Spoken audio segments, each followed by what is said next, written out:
자, 첫 번째 썰 한번 바로 가보도록 하겠습니다. 아까 그 채팅에서 나왔던 얘기를 좀 아이디어를 얻었거든요. 그걸 가지고 이제 이야기를 한번 나눠보도록 할게요. 자, 와주신 분들 정말 감사합니다. 여러분 주말 잘 보냈습니까? 자, 이제부터 썰방 한번 즐겁게 한번 가보도록 하겠습니다. 그런데 주제가 즐겁지 않습니다. 사실 저는 여러분 아시겠지만 즐거운 주제를 하지 않습니다. 좀 현실적인 주제를 합니다. 예. 그래서 이번에도 현실적 얘기를 할 겁니다. 어떤 얘기를 할 거냐면 제목에 나와 있다시피 내 인생의 난이도를 스스로 올리지 마라. 클리어할 자신이 없다면.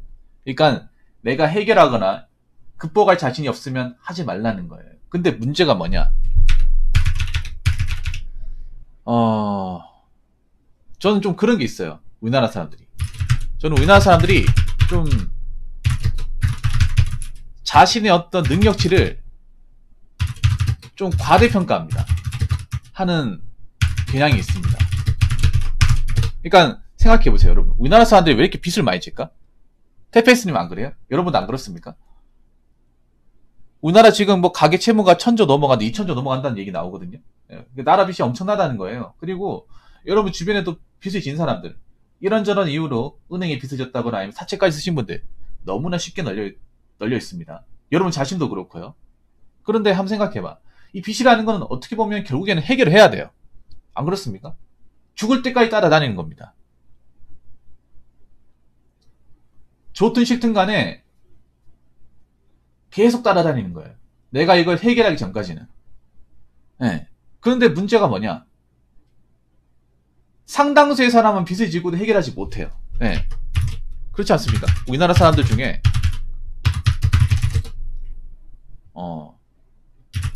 부채, 빚이죠. 빚을 진 사람이 여기저기 널려 있는데 막상 이 빚을 책임지고 탕감하는 사례는 그렇게 많지 않습니다. 우리나라 사람들 좀 특이한 게 빚을 지는 것을 너무나 당연히 생각해.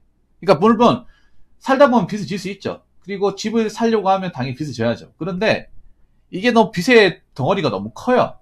그리고 빚을 안 져도 되는데 지는 사람이 있습니다. 그래서 난 그게 좀 이해가 안 됐어. 저는 여러분들이 좀 이해 못할지도 모르겠는데 저는 누구한테 돈을 빌리는 것도 싫어하고 도와달라고 얘기하는 것도 싫어하고 손 벌리는 것도 싫어해요.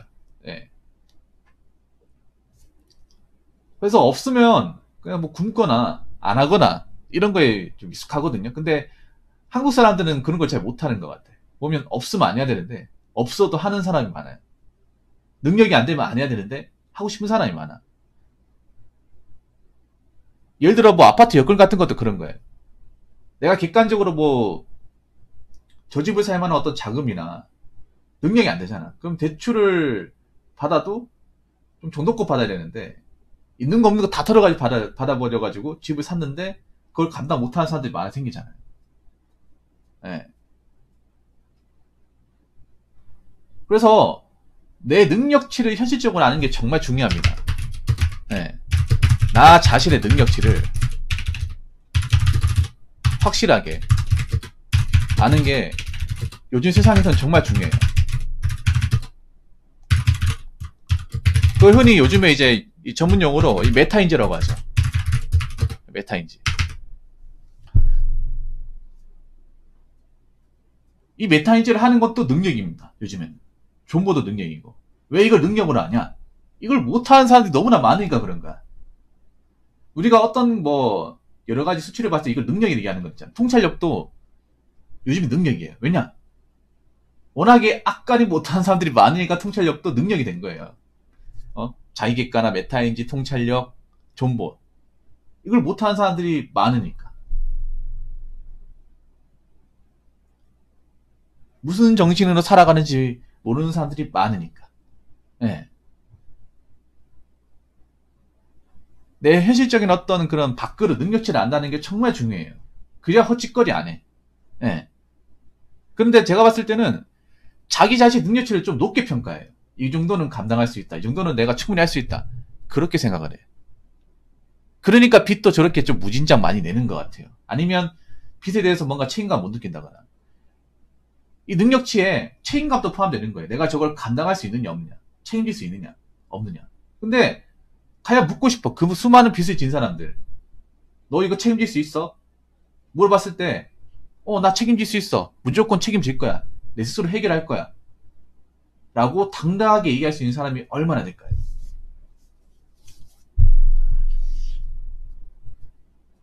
얼마 안 됩니다. 얼마 안 돼요. 여러분 주변에 봐봐. 여러분들 주변에 빚을 졌는데 이 채무를 다 갚는다거나 자기 스스로의 능력을 해결한 사람이 얼마나 되는지. 자기 스스로의 능력을 충분히 해결했으면 비투 얘기도 안 나왔습니다. 영끌 얘기도 안 나왔어요. 안 그래요? 해결 못하는 사람이 상대적으로 훨씬 더 많으니까 이게 문제가 되는 거예요. 사회적으로. 그리고 우리나라에 뭐 개인 파산, 개인 회생, 워크아웃 이거 제도 있는 것도 그런 거예요. 자기 스스로 해결 못하는 사람들이 많으니까 나라에서 어느 정도 구제를 시켜주는 거예요. 그런 사람이 너무나 많으니까. 몇 명 안 되면 나라에서 그런 제도도 안 만들어요. 근데 이런 걸 안 만들어주면 개인 서민들 빚져가지고 책임 못 지고 인생 나락가는 사람 너무나 많으니까 최소한 숨은 붙여줘야 하지 않냐. 그래서 나라에서 방패막이 만들어주는 게 개인회생, 개인 파산 제도입니다. 그러니까 쉽게 말해서 그런 제도가 있다는 것 자체가 우리나라에서 이 빚을 감당할 만한 능력치를 가능 못하는 사람들이 많은 거예요. 네. 그래서 요즘 세상에서는 나 자신의 어떤 그런 능력치, 내 벌이 상황, 내가 어떤 갚아 나갈 수 있는 어떤 그런 현실적인 어떤 범위, 네. 이런 것들을 생각하고 살아야 됩니다. 근데 모르고 살아가는 사람들이 많아요. 어떻게 되겠지? 젊으니까 되겠지. 뭘 돼? 안 되는 사람이 더 많은데.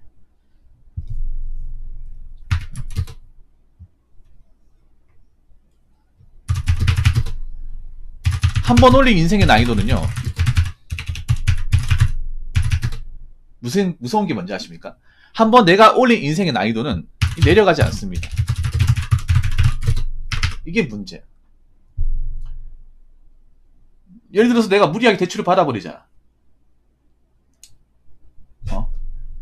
무리하게 투자해버리잖아. 그러면 난이도가 만약 게임으로 치면 기본 인생 난이도가 저는 아까 하디스트라고 했습니다. 하디스트. 근데 여기서 하디스트 5로 올려버려요. 그러면 하디스트 5에서 하디스트로 안 내려가요.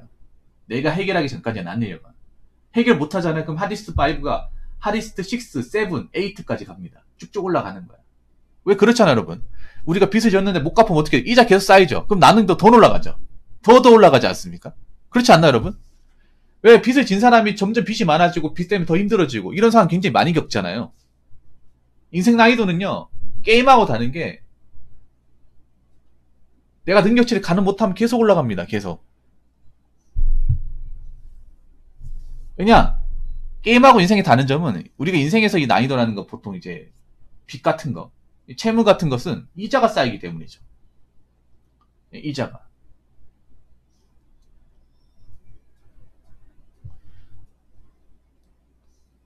그래서 함부로 올리면 안 돼요. 난이도를.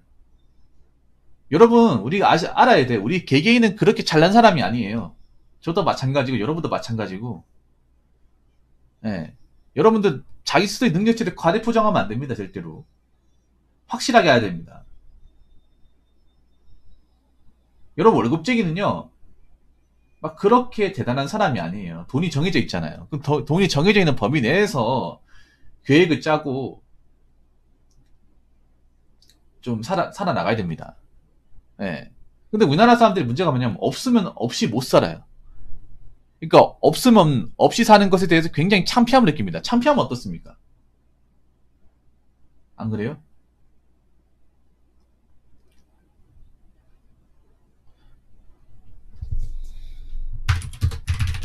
그리고 인생의 나이들을 스쳐 올렸으면 본인이 책임져야죠.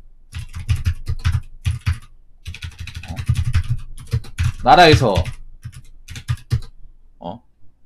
구제시켜달라 고 하면 안 되죠. 안 그래요? 솔직히 우리나라는요 굉장히 그래도 좋은 나라야. 왠지 아십니까? 빚진 사람들한테 이렇게 얘기하면 무슨 귀신 신나라 까먹은 소리냐고 할 수 있겠지. 뭐 우리나라 봐봐. 여러분 개인회생 개인 파산 제도가 전 세계에 다 있을 것 같습니다. 몇 개 없습니다. 이것도 몇 개 없어. 이 제도가 왜 생겼는지 한번 생각해요. 그만큼 빚쟁이들이 많으니까 생긴 거예요. 어서오세요. 반갑습니다. 엄청 많으니까. 아니 본인이 나이도 올렸으면 본인이 이 게임의 책임자니까 본인이 책임져야죠. 당연한 거 아니겠습니까?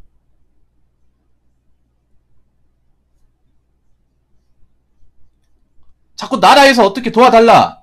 나라에서 빚 좀 갚아달라. 안 되죠. 안 됩니다. 본인이 벌린 거잖아요. 누가 시킨 게 아니잖아. 본인이 선택한 거잖아. 우리가 성인이잖아요. 성인.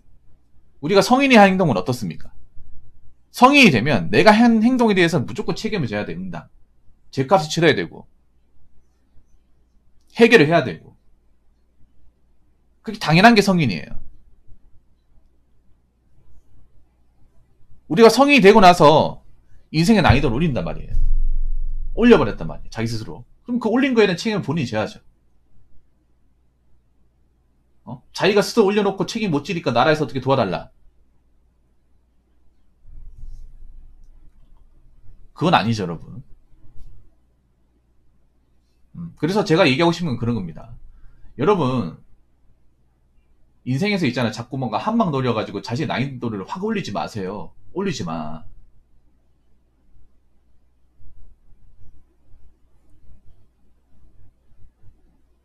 올려가지고 감당 못할 것 같으면 감당 못할 사람 훨씬 더 많아요, 여러분. 우리나라는. 자꾸 투자해가지고 뭐 돈 많이 번 사람들. 저도 IMF 때 일하렀길 차비가 없어 걸어갈 정도로 어려웠지만 이겨냈습니다. 지금은 저 포터 타고 다녀도 전혀 창피하지 않습니다. 그 돈 많이 번 사람한테 자꾸 의식하지 말고요. 여러분 능력대로 사세요. 능력대로. 여러분 월급 받아가지고 그냥 생활하는 것 그것도 어려워. 그냥 인생 난이도가 원래 어려워. 기본 난이도 올려. 기본 난이도 자체가 하디스트예요. 우리 인생 난이도가. 그냥 먹고 사는 것만 하더라도. 근데 왜 여기서 더 올리려고 그래? 무리수를 걸어가지고. 가뜩이나 힘든데 왜 더 힘들게 만드냐고요. 난 무서운 게 뭐냐 하면 지금 우리나라가 이제 나라 빚이 점점 늘어나고 있다고 하잖아요. 나라 빚도 늘어나고 개개인 채무도 늘어나는데 웃긴 게 이 와중에도 은행 창구 가보면 대출 창구 자리에 사람들이 줄 서 있다는 거. 아이러니하지 않습니까? 이 와중에도 여러분들 은행 가보시면 그 대출 창구 가보시면 사람 줄 서 있어요. 예적금 하는 사람보다 더 많아요. 이게 뭘 의미하겠어요? 그만큼 돈 빌려고 온 사람들이 많다는 거예요.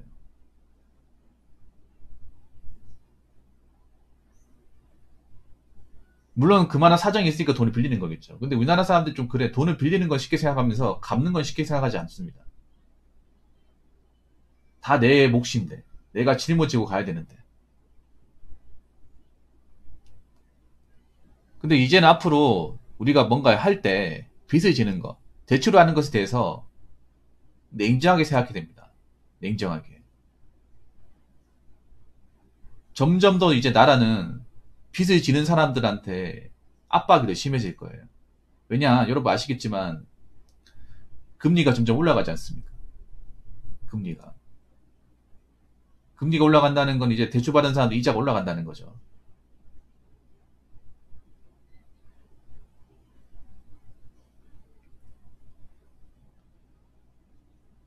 아무튼 제가 얘기하고 싶은 건 여기까지입니다. 네, 더 이상 무리수 벌리지 마시고 본인 스스로의 인생의 난이도를 계속 올리지 마세요. 올리지 마세요. 본인 해결 못할 것 같으면.